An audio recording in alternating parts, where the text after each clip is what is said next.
Puro kasi tayo basura, no? Para tayong nasa payatas eh. Ayaw ko ng dumi. Ayaw ko ng putik. Ayaw ko lahat. Kaya kailangan mula sa loob, Mark. Ha? Ayaw ko na rin kung ganito kadumi. Kailangan may mga bintana na tayo. Tapos itong loob, ang dusing-dusing, ang dungis-dungis pa. Dito mo, umpisa mo sa loob, Mark. Props pa lang yun.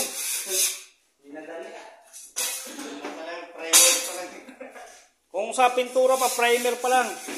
Lahat na mga gilid-gilid, mga sulok-sulok, mga singit-singit, lahat ng kasingit-singitan. Tirahin. Mag-uumpisa magpintura ba dito sa loob, ha?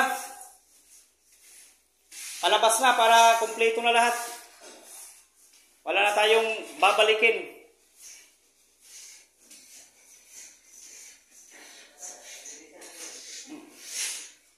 Salpak na rin yung ano.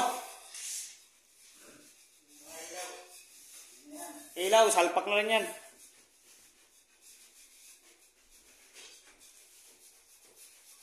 Nakabaon na lahat ng ilaw, maliban dito rin sa may nakaano pa talaga.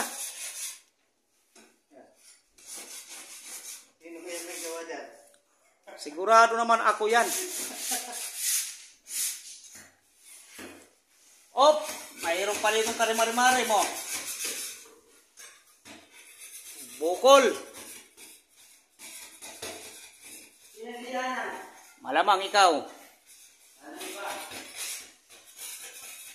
Tanggalin yung mga skim coat na nakakapit sa kahoy. Liyain na maayos. Very good. Nawala na yung mga ano sa kilikili. Very good, very good.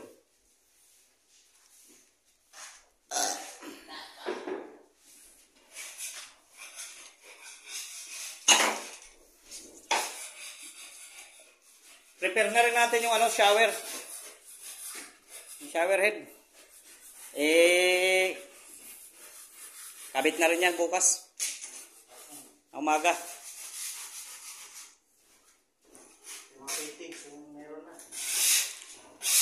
Mayroon naman mga fittings na yan, ha? Kompleto yan, ha? Wala yan. I-plug lang yan.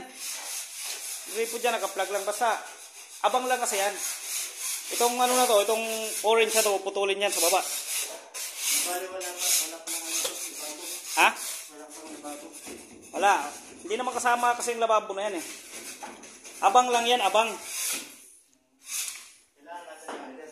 Oo. Saan? Oo naman. O kung hindi mang clean out. Oo, kung wala mang clean out na mangyari, putulin yan, initin, i-epoxy.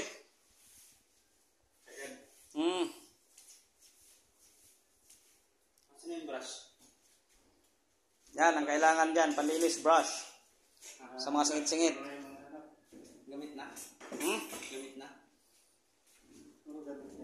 Maghugas na lang ng brush doon. Tapos dila-dilaan para matuyo agad.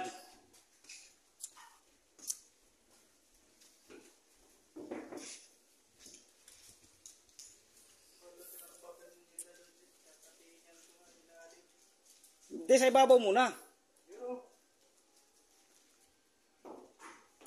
Lahat muna, mag-umpisa sa ibabaw, lahat. Ito sa ibabaw, sa ilalim. Alam mo naman yung kamay ko eh. Doon muna sa loob, sa kwarto muna. Kwarto muna. Mm. Ako sa ibabaw, ako sa ilalim.